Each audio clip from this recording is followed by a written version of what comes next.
I think it's much more about inspiration, not about leadership. What's wrong and what are we yearning for in our leadership? We're yearning for people who inspire us. Think about it.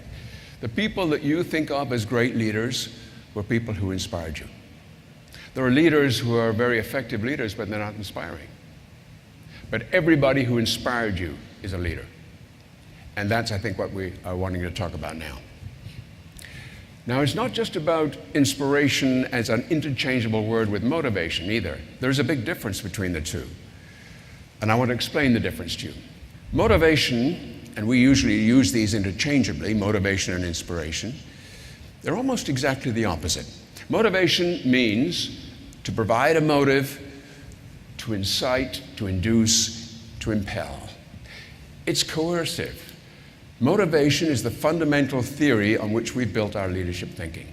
As a matter of fact, it's the theory on which we built just about everything. Think about the worlds we live in. Think about politics. Vote for me, or the bad guys will get you. This is a motivational statement. Think about marketing. Buy my product or you'll be ugly. Think about religion. Join my religion or you'll go to hell. Think about education. Pass the exam or I'll fail you. Think about healthcare. Follow this protocol or you'll get sick. We're endlessly working with motivational patterns which we built into our leadership theories and which now are pervasive across all of our society. It's what we know, it's what we rely on, and what we've come to think of as the standard. Motivation is really about changing other people's behavior, usually for my benefit, not for the other person's benefit, for my benefit. I will give you a bonus if you achieve your budget or your target, because if you do, then I get what I need. I will provide you with a $2 off coupon to motivate you to buy my product, because if you do, then we'll make millions of dollars in our company.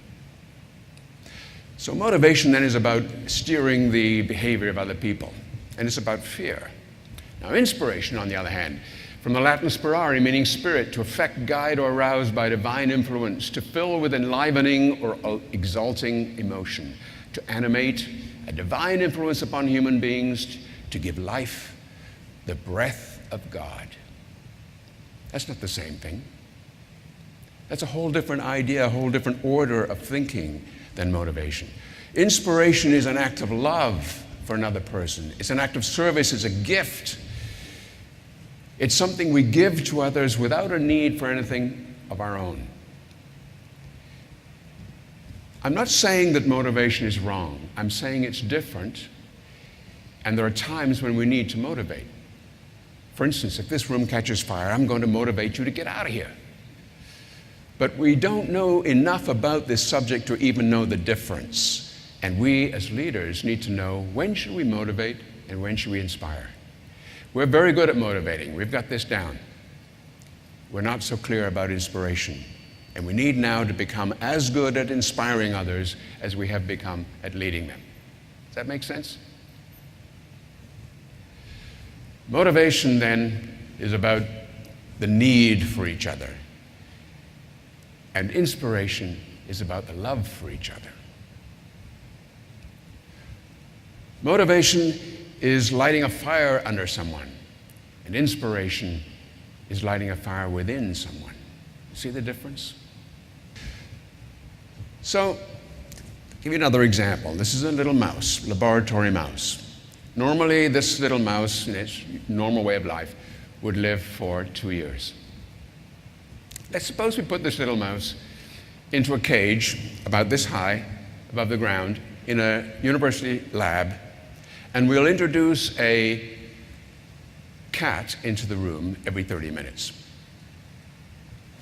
So the mouse freaks out every time this happens and eventually dies in 6 weeks, completely stressed out and burned out.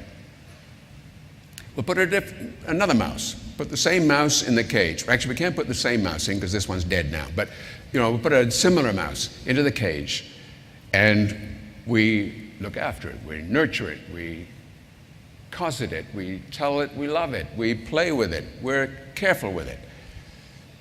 And that mouse will live for 6 years. Now here's a very interesting thing. We take these 2 mice, the stressed out, burned out one and the nurtured and cared for one, and we open them up on the lab table, and inside we see that their organs have aged identically. This is what we do to each other. This is what happens when we think that we are being inspiring, when in reality we're more likely to be motivating. So here's how the system works. I'm going to take you through this little science journey here. You've probably heard of good stress and bad stress, right? Well, there's another idea I want to ask you to dump. There's no such thing as good stress. It's all bad. We mean something else, which I'll explain in a moment, but there's stress, and that will, in the end, kill you. Stress comes from fear, which is the same thing as motivation, because it comes from fear as well. And stress, if you look at it, and fear, if you look at that too, as the sort of combination here, on the left, what you'll see in this diagram is the biochemical effect of fear. When I use language like I'd kill for something or I want to die for something, we activate the emotional centers of the brain. They in turn release stress hormones into the body. That shuts down our immune system. This leaves us vulnerable to disease and burnout, and that creates stress. We're literally and physically feeling ill. Let me show you the emotional side, which is on the other side of this little diagram. When we're frightened, we're always doing one of two things. We're either growing or decaying. When we're frightened, we can't grow, because what we're trying to do is survive. And all of our fear and flight mechanisms come into play, so we start to decay. When we decay, our skills, when they decay, they lead to impotence. And impotence, in turn, leads to low self-esteem. When we lose our skills, we feel poor about ourselves, or poorly about ourselves. And low self-esteem leads to loss of control, and that leads to stress. See how that works? So the language we're using and the way we're using it and the metaphors and the stories we tell each other are actually creating toxic chemistries in our body. It's no accident that, for instance, people who love what they do are inspired and never sick. It's no accident either that when we're with someone who speaks the language of aggression or war all the time with us, and though we may like them a great deal and respect them, we can't explain why when we leave that we're not inspired. And the answer is because it's subconscious. It's something we don't know about, and most of us don't know the science about. Let me show you the opposite now. When we say good stress, what we actually mean is exhilaration. When we love something or love doing something or love someone, we're exhilarated. And when we're exhilarated, here's what happens. On the left side, same part of the diagram, same part of the brain is activated, except in here, we activate different chemistries altogether, different biochemicals in the body. And this activates the immune system. It doesn't suppress it. This leads to the high that we talk about, the runner's high, the healer's high, and so on. And this inspires us. This is exhilarating. On the emotional side, when you love something, the first thing you do is you learn more about it. If you love playing the violin, you take violin lessons. And learning leads to mastery. We'll talk more about that later. Mastery, greater the mastery, the greater the self-esteem. The higher the self-esteem, the more control we have. Control leads to inspiration and exhilaration. See how that works? So I want to ask you to think about the language you use, because if you want to be inspiring, use language that fires the chemistry in the body that inspires. So this is Mike McAllister, the CEO of Humana. And we asked him 3 basic questions that Joe alluded to. Questions that can change everybody's life. And I want to give you these questions now. The first one is, why are you here? I want to know why you're here. I don't need you to tell me this now, but I want you to think about, why are you here? What is the point of your life? The second question, how do you want to be while you're here? How would you like people to know you? What's your reputation going to be? How will you think people will describe you after you move on from here? And lastly, your calling. What are you called here to do? What are your gifts and talents and skills, and how are you going to use them to serve the world and change it? Those are 3 very big questions. There are three questions that many leaders never ask all their lives. But I want to suggest to you this.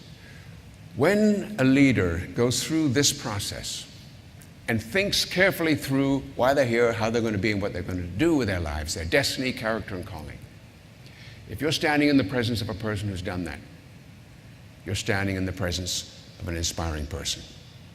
They can't help it because they're so inspired. It radiates from within them, and you feel it. Because you know this is a person that's on this planet for a particular reason, and it's a high-order idea. Secondly, we want to build inspiring relationships. This is all part of creating the environment where we are inspiring and where we are inspired. We can't be inspiring if we don't have relationships with other people that are inspiring. So here's an idea of how to build that. I met a wonderful man called Mike Sturm some years ago, and he was an educator. And what he learned was a very interesting thing. He was wondering, why do kids in schoolrooms have the same teacher with the same message, and yet they will have different and varying degrees of learning going on? And this happens all the time. And he discovered that people have different learning styles, and he identified what they were. And I'll share those with you. The learning styles he identified were four. The first one is called explore. And what that is really about ideas, creativity, imagination, possibility, and brainstorming. In other words, what it really is for those kinds of people who like that energy, prefer that energy. They love ideas, they love to exchange thinking, they like to have fresh thinking, and they're always exploring and changing their perspectives on things. The second group of people is around the excite energy. And that's about people. These kinds of folks learn through exchanging with each other, through communication, dialogue, social interaction. The third energy is examine energy. These are people who love data. They study the metrics. They analyze, they're rational thinkers, and their energy tends to go in the direction of trying to find a hole in something, not to destroy it, but to see if it's really true. And once they've discovered that, then they really buy into the idea. That's how they learn. And lastly, execute. These are people who get things done. They don't like user manuals. They don't stop to spend time thinking and talking about it. They just move. And these are people who like action. They like to finish it and move on to the next thing. This is how they learn. So we have these four learning styles. We all have all parts of this in us, but in different quantities. And if you can learn how to connect with other people by relating to those different learning energies, you will inspire them and build inspiring relationships. What it also does is it stops us dismissing people who aren't the same as we are, and therefore changes the dynamic of the relationships. How many of you have a mission statement? Can I see a raise of hands? So most of you have a mission statement. I'm going to suggest that if I took all your mission statements, collected them all up, put them in a big heap on the floor, shuffled them all up, and gave them back to you at random, I don't think you'd know whether you got your own back or not. Because I think they basically will say very much the same thing.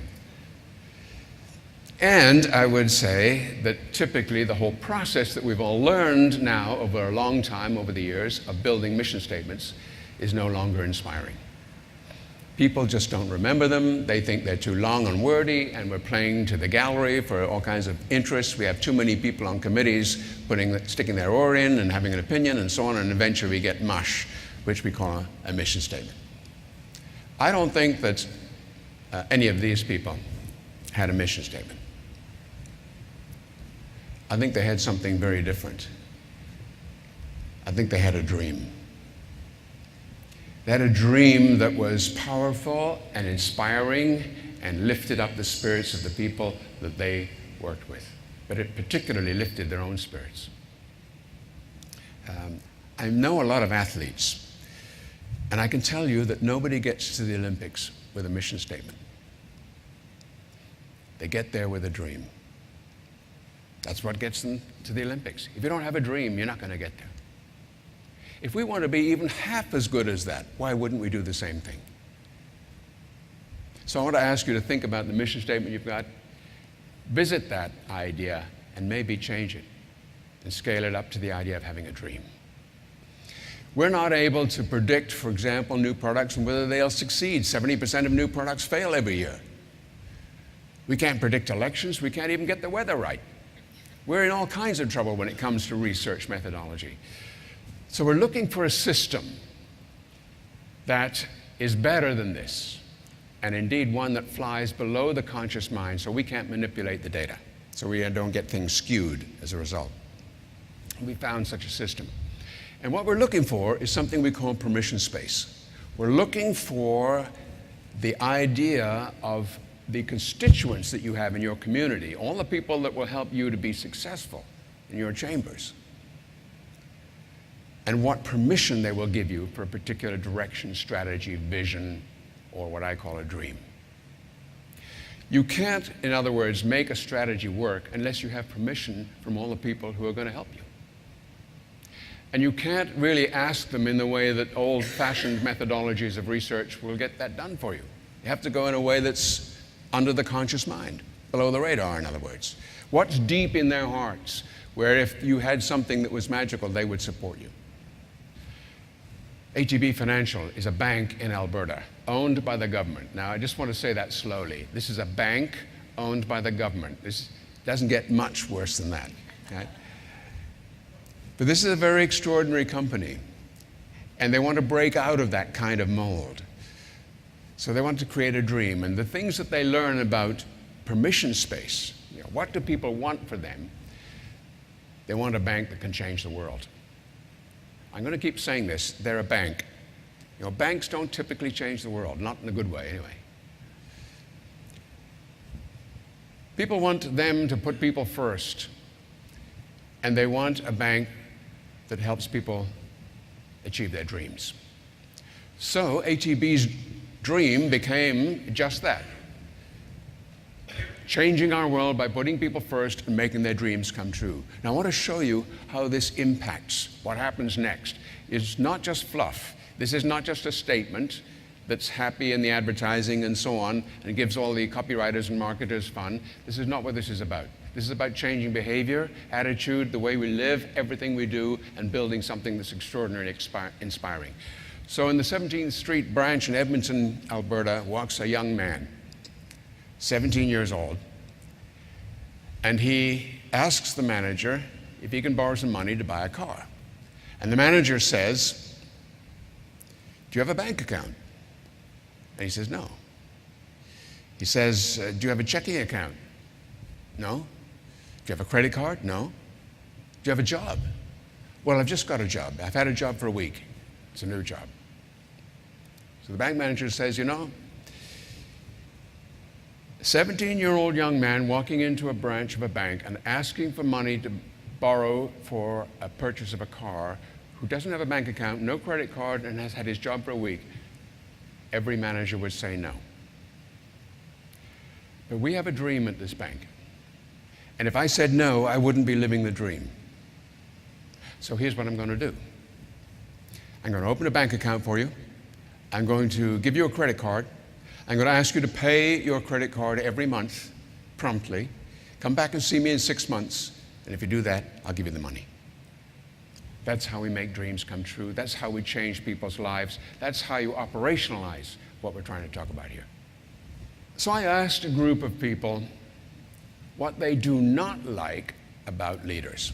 Not what they like about leaders. We've heard a lot of that. What they don't like. What's going wrong for them? Very interesting. Here's what they said. They said they don't like cowards. They don't like phony people. They don't like self-serving, selfish people. They don't like liars. They don't like fear-based leaders, and they don't like idiots. And it's interesting, isn't it, that that actually summarizes about 80% of leaders. And you know them, you've worked for them, you've seen them in your careers, I'm sure. This is disappointing. However, I'm a simple thinker. If this isn't working, why don't we just do the opposite? Stand this whole thing upside down. And here's what that looks like. Inspirational leaders, leaders who are inspiring, are courageous. They're authentic. They serve others. They tell the truth. They're loving, and they're effective. If we live that way, these are called the Castle Principles, because that's the acronym, we will be inspiring leaders. So let me take you through the Castle Principles one at a time, because this has become the way of living for a lot of people in lots of parts of the world. Courage. It all starts here. Courage. You know, you're not going to change unless you have the courage. You're not going to leave here and do something bold and dramatic and better unless you have the courage. You're not going to learn anything unless you have the courage, because you won't be able to say what I know is not right anymore, or that my values and beliefs and ideas are out of date and not contemporary with current thinking. It'll take you courage to say, I need help. I was wrong. I need you to support me. I can't do this on my own. It'll take courage for you to say to someone, I love you, or I'm sorry, or will you forgive me? All these things take courage. We can't do anything until we're courageous enough to do it. So it starts with courage. Can we make breakthroughs quickly? Yes, we can, and it's a myth that we can't. Authenticity. Followers love authentic leaders. What's wrong with our leadership right now? It's phony. That's what's wrong with it. We just don't know where we stand with so many people in leadership positions. And we want to know where we stand. We're passionate about that. And we love leaders who are like that. So, what does that look like, authenticity? Well, authenticity looks like this, really. It's when the mind, the mouth, the heart, and the feet all say the same thing. So how many people do you know who say one thing and do something else? Who feel one thing and say something else? Or who feel one thing and then do something else? I mean, you can't get all four of these pieces together. So true authenticity is when everything comes together like that. And what we think, what we say, what we feel, and what we do are the same thing.